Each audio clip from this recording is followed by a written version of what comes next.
Thank you everyone for joining us here and mostly online for the people who are tuning in live.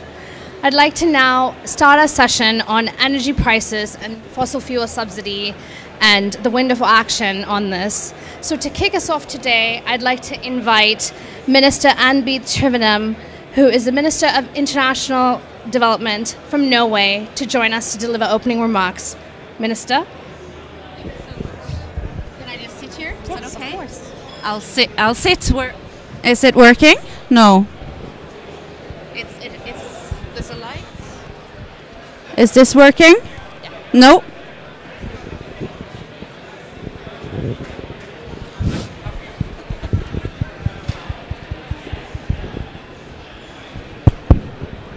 Test. How about yours, Shamina?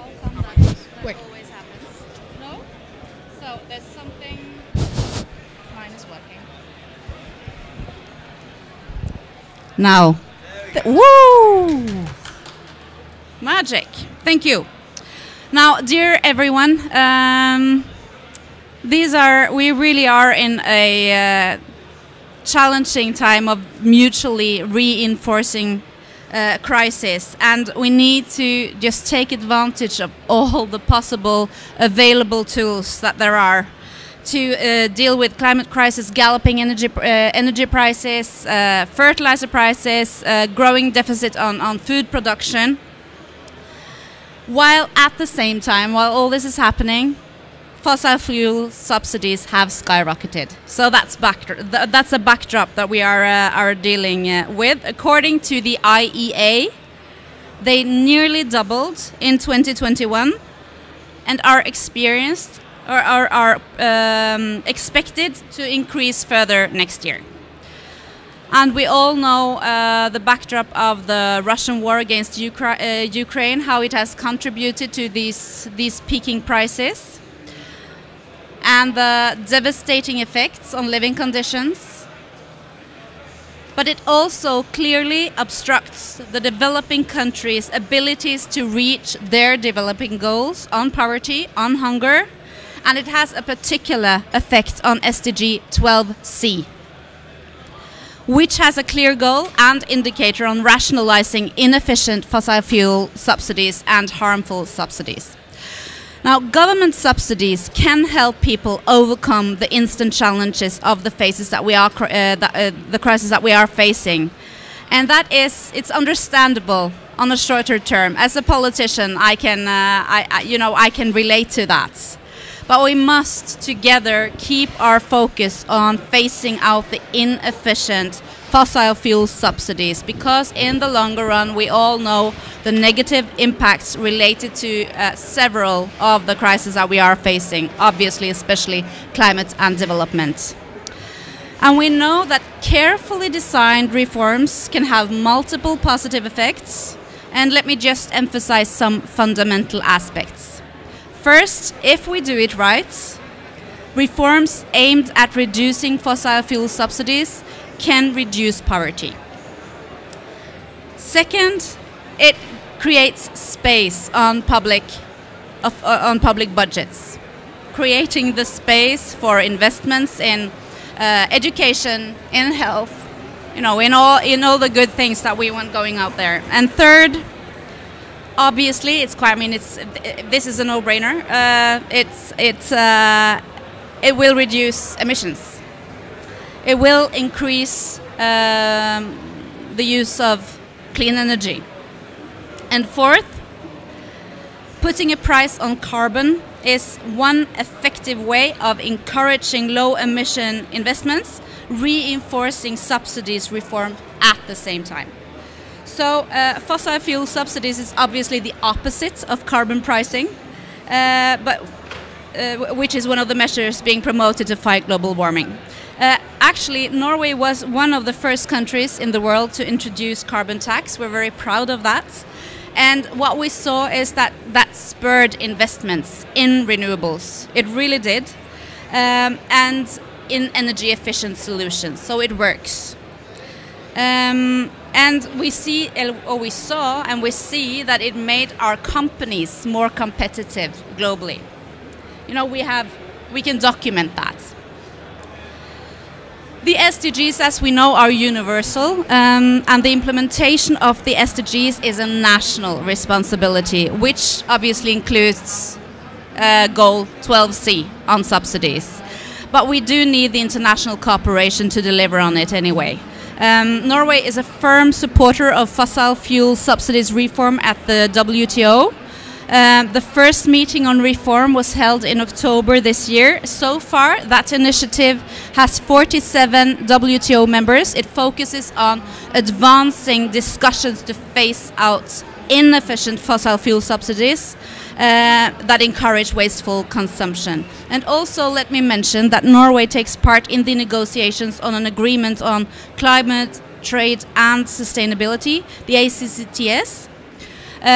We work together with New Zealand, Costa Rica, Fiji, Iceland and Switzerland. And the aim is to establish disciplines to eliminate harmful subsidies. The International Institute of Sustainable Development, the IISD, has been a persistent partner for Norway and our international cooperation for, you know, getting the improved data analysis, the methodology that we need on estimation of fossil fuel subsidies. And for me, as a mere politician and political scientist, it is, you know, it's really difficult to get into the nitty-gritty of those calculations. So, so that kind of groundbreaking work on methodology is absolutely essential. The objective is to contribute to a gradual transition on global energy systems from fossil to renewable. In the period of 2009 to 2024, Norway's financial support to global subsidies initiative is around 4.5 million euro. And furthermore, we will continue our diplomatic efforts together with other members of the Friends of Fossil Fuel Subsidy Reform, FFFSR, to approach other countries and organizations. And we must keep up the pressure for implementing the ambitions formulated by the G20, APEC and G7. And many of these countries are key to achieve the potential massive global gains of reducing these subsidies. I believe that the Friends Group should maintain a sharp focus on the country's industries and forms of energies that produce the largest amount of CO2 emissions because of fossil fuel subsidies. You know, we'll start with the long-hanging fruits. And the coal industry should be a main target. According to estimates, consumer subsidies accounts for more than 80% of the global fossil fuel subsidies. Therefore, consumer subsidies should also be a main focus for the reforms. However, we should also include emphasis on production subsidies where they exist. There is too little attention on and assistance to phasing out inefficient fossil fuel subsidies. This is a niche, the niche that the FFFSR should concentrate on.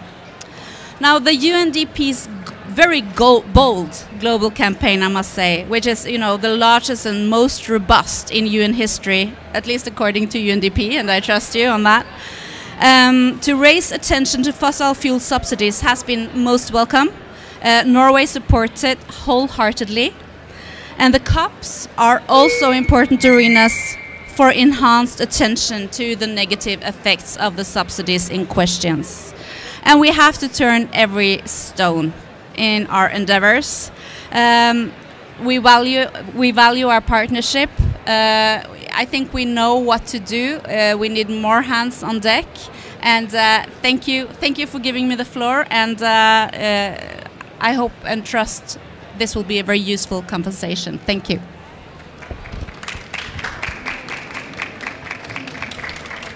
Thank you very much for joining us today, Minister. I know you have other deliberations to get to, so thank you.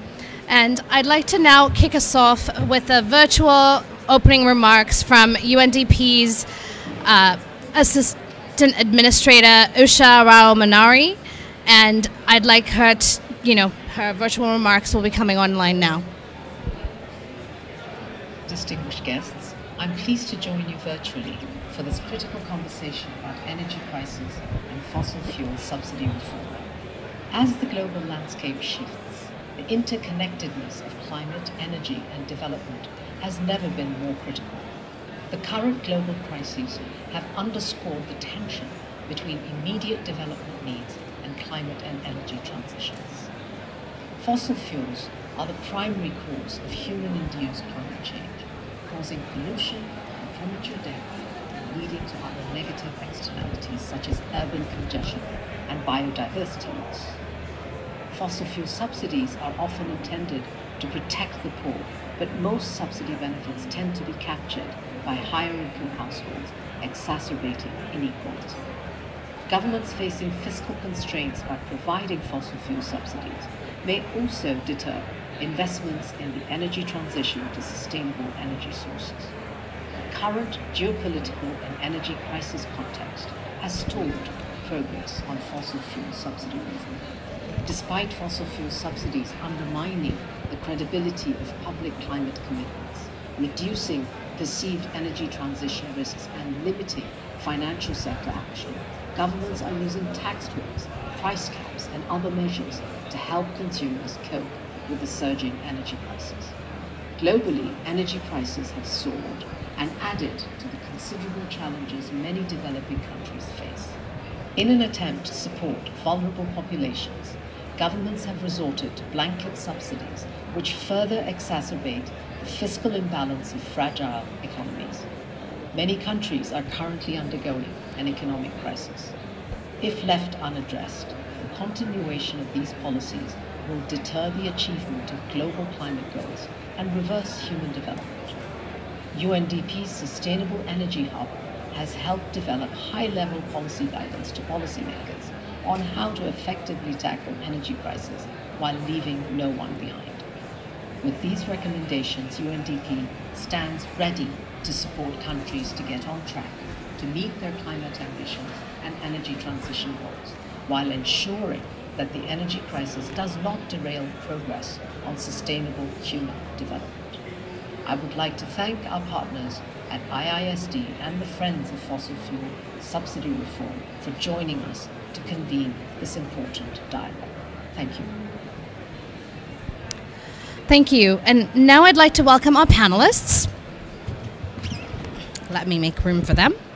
I'd like to call on Minister Kanchana Vijayasekara, who is the Minister of Power and Energy from Sri Lanka.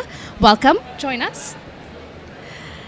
And Jan Wahlberg, the Ambassador of Climate Change from Finland. Simon Black, Climate Economist from IMF.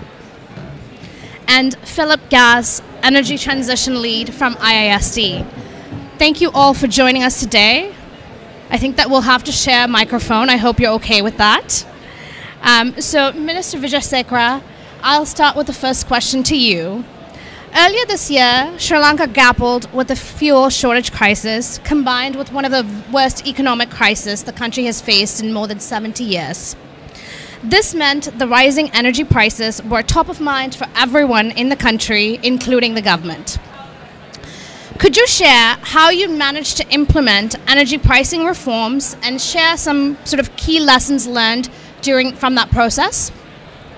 One of the first things that we managed to do in the last 6 months is to cut down all the subsidies that were given for petroleum product usage in Sri Lanka. Sri Lanka, for the last so many decades, 7 decades, more than that, we had subsidized fossil fuel, power sector, energy sector, everything was subsidized. But we managed to cut down the entire amount of subsidies that were given to the public for use of fossil fuel, which meant two things. One was we were facing economic crisis, which we are still battling. That meant that our energy bill, what we import, was drastically reduced by 40% for the last 6 months. The management system meant another thing, that the usage of fossil fuel by the public became much less with the subsidies being taken out.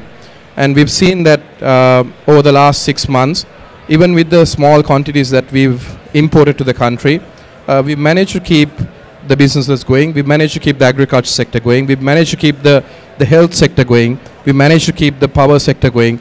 So all these have been managed with a management of a fuel system, guaranteeing a quota of fuel every week for the public, but also making sure that there's enough fuel available for food security, for agriculture, fisheries, and those sort of things. And also another thing that we've done in the last 6 months is, with the new president in charge of the Sri Lanka government right now, what we managed to do is restructure the energy and the power sectors. The power and the energy sectors both have been monopolies of the government. So we've opened it up for the private sector to be stakeholders, and also looking at an energy mix, which we committed to in COP26, 70-30 renewable energy goals by 2030. I would say which we have achieved 70% renewable energy generation in our energy mix, even in 2022. So we hope to be committed to our policies of 70-30 renewable energy transition by 2030. We've cut down on most of the thermal power plants that we've been using. We've used more hydro, we've used more renewable energy, we've used more wind, we've used more solar facilities, and the government has also introduced new incentives for new developers who are willing to develop into solar and the wind capability that we do have. The other area that we're looking at right now in Sri Lanka is looking into the future. What we've seen in the last 6 months is, with the cut down on fossil fuel, it's something that's achievable. It's something achievable with going more into renewable energy, which has an immense potential in Sri Lanka. But the challenges that we do face is the potential that we do possess exceeds our requirements. So what are we going to do with the excess amounts of energy that we produce in terms of solar, in terms of offshore wind, in terms of green hydrogen? So we are discussing with the Indian government as well for a grid connectivity, so which we will look into the future, maybe export or share energy.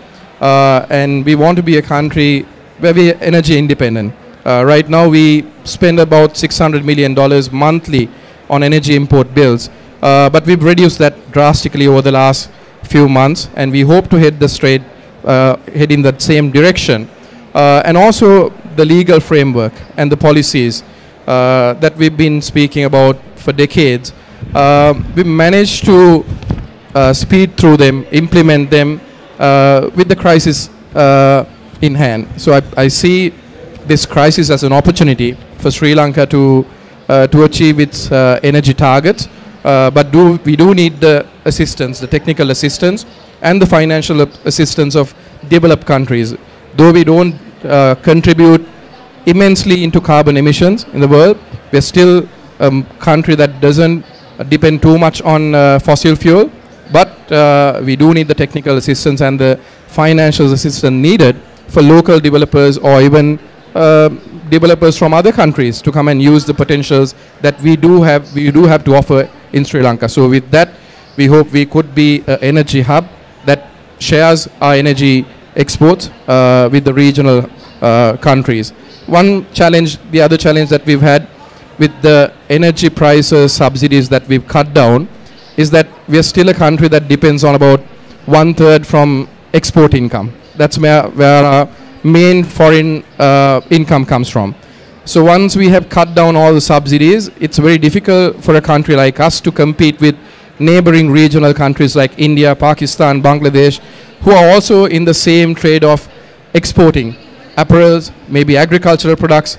So we need to keep in line with that as well. So it has had drawbacks on our export income, but we are committed to seeing it through. We are committed to seeing the no new coal policy through. So the only power plant with our coal supply, we are hoping to decommission it by 2030, 2035. So we are committed to those goals, and with the new policy and the legal framework being implemented, we hope that we can be an energy independent country. Thank you, Minister. Ambassador Wahlberg, my next question is to you. Finland has been a member of fossil fuel subsidy reform for several years. How do you see the perception of fossil fuel subsidies change over the last few decades, especially in the past year? And what role can the Friends Group collectively and Finland individually play in promoting fossil fuel subsidy reform during this energy crisis? Thank you very much, and it's good to be here and talk from the Nordic Climate Ambassador perspective. Both ministers, I think they have laid out the scene very well. I would start by saying in a way that, like Norway also, we have been front runners in the domestic policies, both on taxation, on carbon pricing and on energy taxation. So I think that kind of enables us and also obliges us to take it to our foreign policy, to our development policy, and to our trade policy, and be kind of leaders in building structures. And that's why we have been very proud to be part of the fossil fuel subsidies reforms, friends. I think you mentioned also on the longer perspective, but also this year there has been quite a dramatic change in how we perceive fossil fuel subsidies in general, and the fossil fuels. It's because of the war in Ukraine, and I think it's you said it well, Minister, also that we have to see this also as an opportunity, because we are in a way, especially in Europe, we are obliged to do the just transition from fossils to renewables, and we need to do it. So take it as an opportunity, because it's will be accelerating the processes, and it's more urgent than ever to do the job. It's not directly related to the subsidies, but also I think all the just energy transition partnerships we had with South Africa last year, and we are doing now with Vietnam and Indonesia. We need more kind of energy transition partnerships, and that's key also for the structural reform, because I think the major problem we see with the fossil fuel subsidies, they kind of embed and lock in wrong kind of structures, because we are continuing with, we are not making the frog leap to the low cost and circular economy transition. So in a way that impedes us also from the new bioeconomy, renewables. So what we need to do, actually, you mentioned it also, we need more climate finance and we need more development finance, but not for fossil fuels. We need it for other things and other projects. The Norwegian minister talked quite a lot about the WTO. I think it's a very important fora also.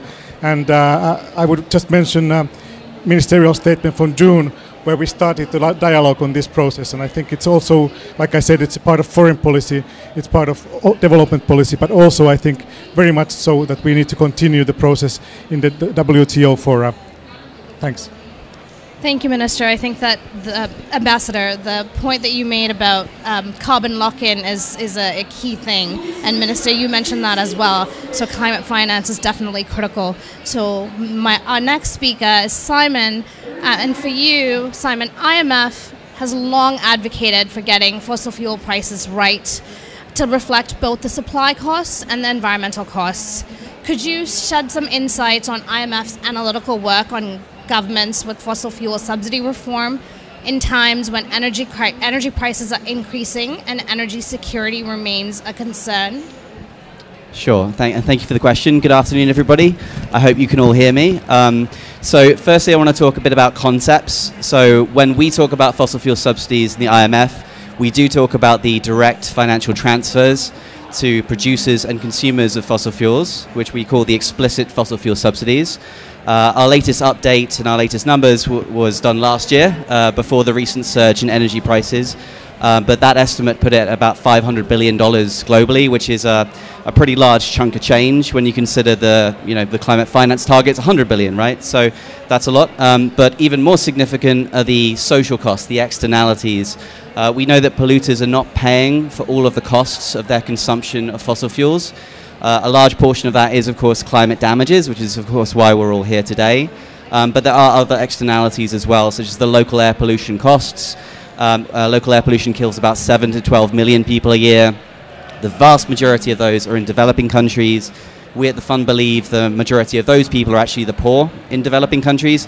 So it's a big development problem, not just a climate problem. So when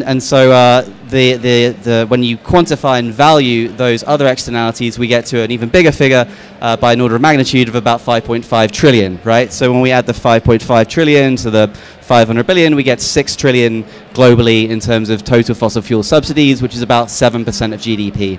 And as our managing director, Kristalina Georgieva, made clear in one of her talks last week, this is madness. We should not be doing this. We need to reform these fossil fuel subsidies, and instead, I'm afraid we're actually going in the opposite direction because of recent events. So what's happening right now is the governments are rushing to suppress the price increases of fuels globally. We've been very vocal about this being not the desirable policy approach to take. Countries are understandably worried about the impact of rising energy prices on the poor.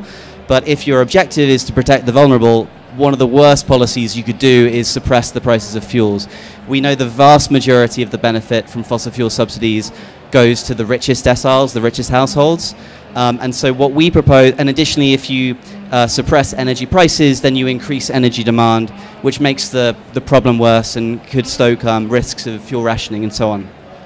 So what we propose instead within the IMF is to the extent that you're worried about vulnerable households, compensate them directly through fiscal transfers, through labor tax reductions where possible, and second best, but still an option, is to do block tariff reductions so that you have, so it's cheaper for the first initial use of, say, electricity in the case of electricity and so on. So that's where we've got to, and unfortunately where we're going.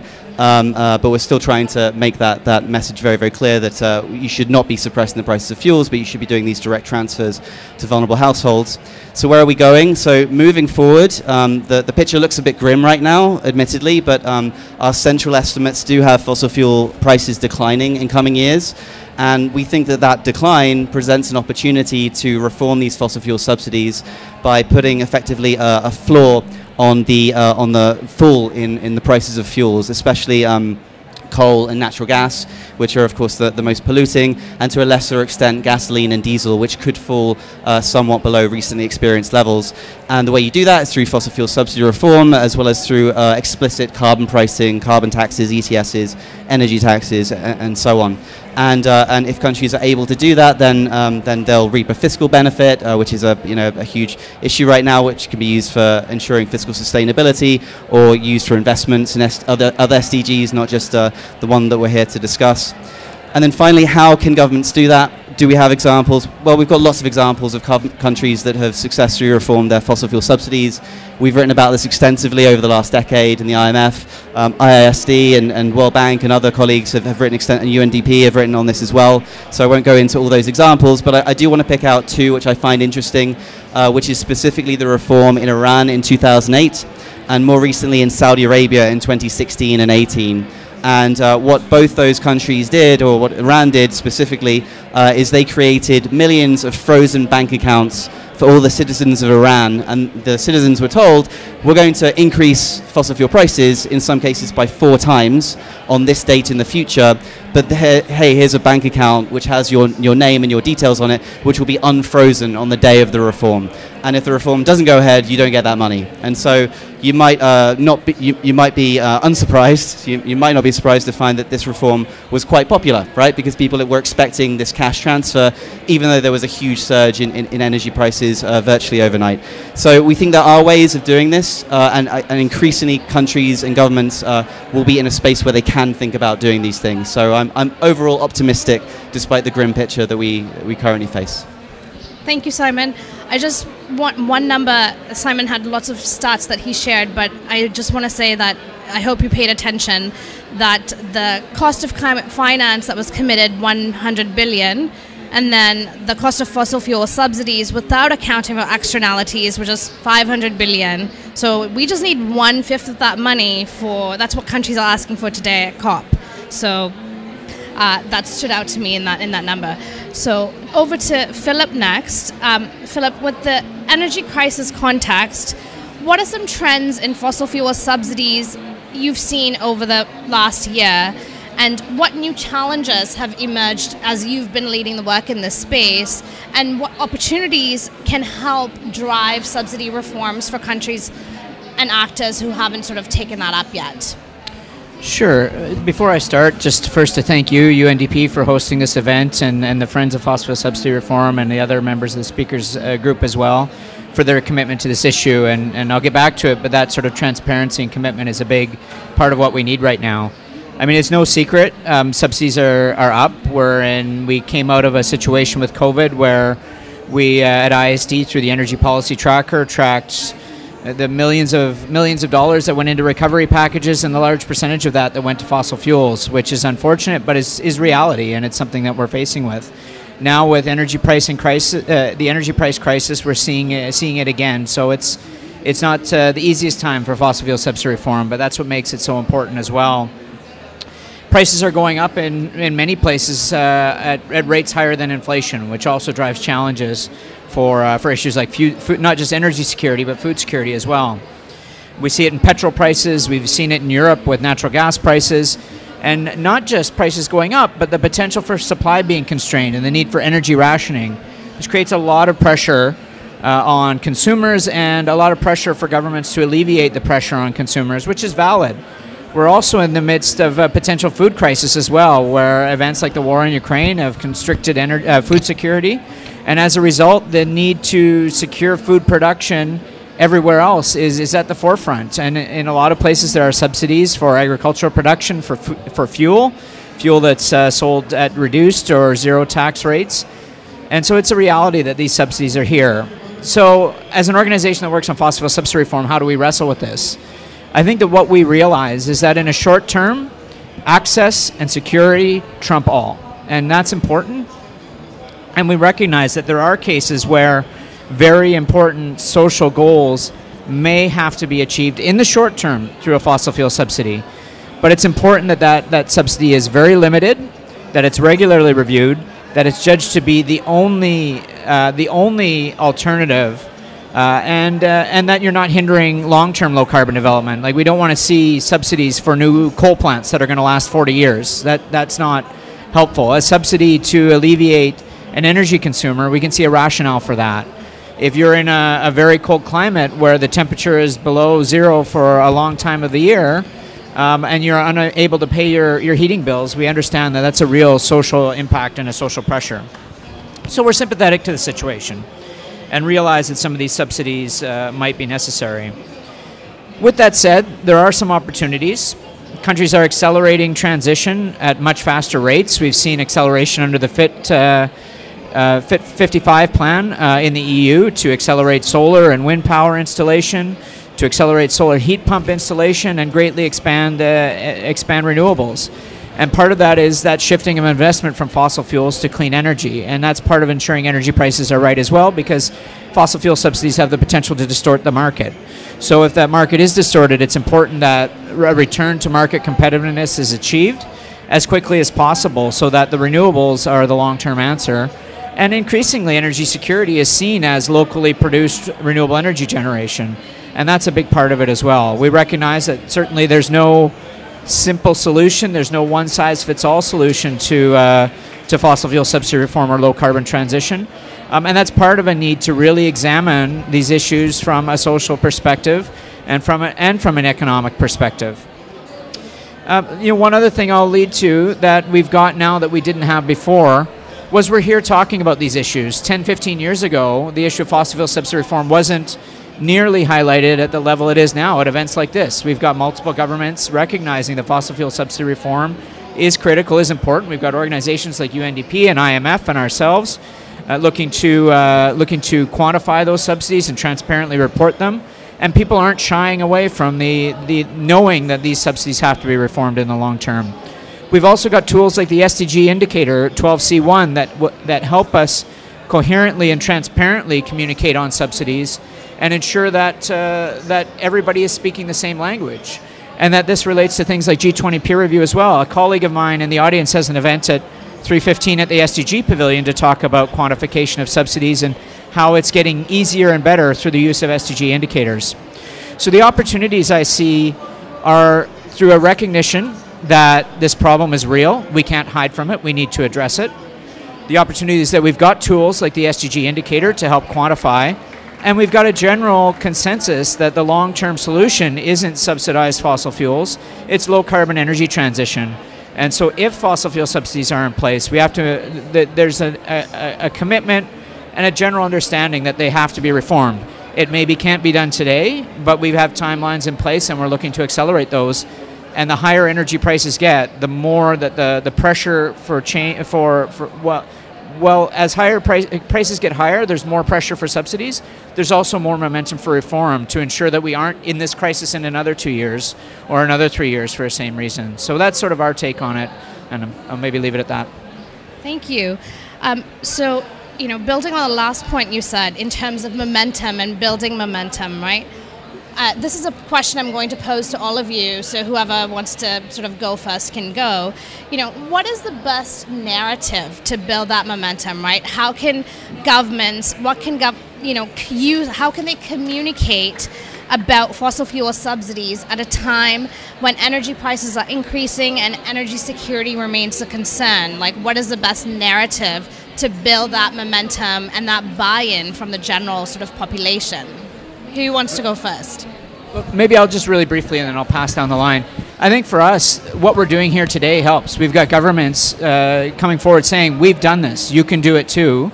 And also through diplomatic measures and with the support of other organizations, understanding that there is a process. There's G20 peer reviews, there's APEC peer reviews. Civil society organizations have been, and expert organizations like IMF have been invited in transparent discussions. And using tools like 12C1 to ensure we're all speaking the same language. So there is a good deal of momentum, and I think as we are dealing with these high energy prices, there's more of an appetite to say, well, what else is out there, and how can we reform this? And in reality, the tools are there.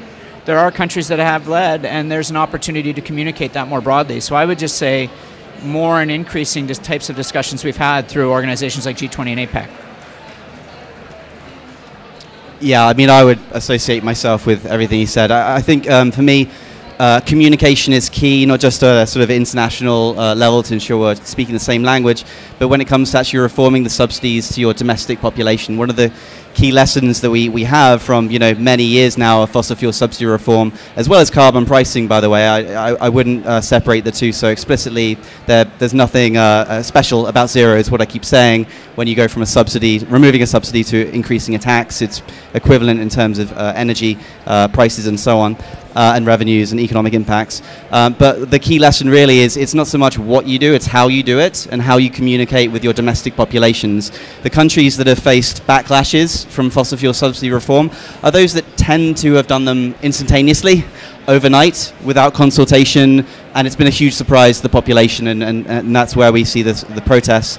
The ones that the success stories, which we often don't hear about in the news because they're less splashy and interesting, the countries that have reformed them successfully have done so through an inclusive process that includes NGOs, includes key stakeholders, and really raises energy prices in a clear, consistent, and graduated way that gives firms and households time to actually shift their investment and their behavioral patterns to adjust to the new normal. I think the best narrative has come up a little bit already today. It's that fossil fuel subsidies, they are not a measure for welfare. There are other measures for that. You mentioned it, I think, also that it's kind of the middle income and higher income people who benefit more. So to get that message through, that it's because I think people don't understand. They think that this is to the benefit of the most needed, but that's not really the case. So kind of make the case that we need other kind of welfare measures, not fossil fuel subsidies. Yeah, I would agree with everyone, and I would say from the experience that we've had in removing most of the subsidies that's attributed to fossil fuels, one thing was to communicate and to be transparent. To be transparent about the pricing mechanisms and the import prices was very vital for us to communicate to the public why we need to take off the subsidies. And also, I think every country needs to take into this consideration also about discussing about going into the future. There should be discussions on energy caps as well, on pricing as well. So that would help countries that are transitioning in a transition to achieve its goals as well. Thank you very much. So that actually brings our panel to a conclusion. I want to thank Minister, Ambassador Simon Phillip, for all of you for being here and joining us today, and for all of you for joining us here at COP, and for those tuning in live. And you know, this conversation is going to be something that's ongoing. I think that we'll hear this at COP. And UNDP Sustainable Energy Hub has published a set of high-level policy recommendations aimed at policymakers to support their work on, you know, addressing energy price issues in consideration to fossil fuel subsidy reform. And you can find that at undp.org/energy. So thank you, and that's all for now.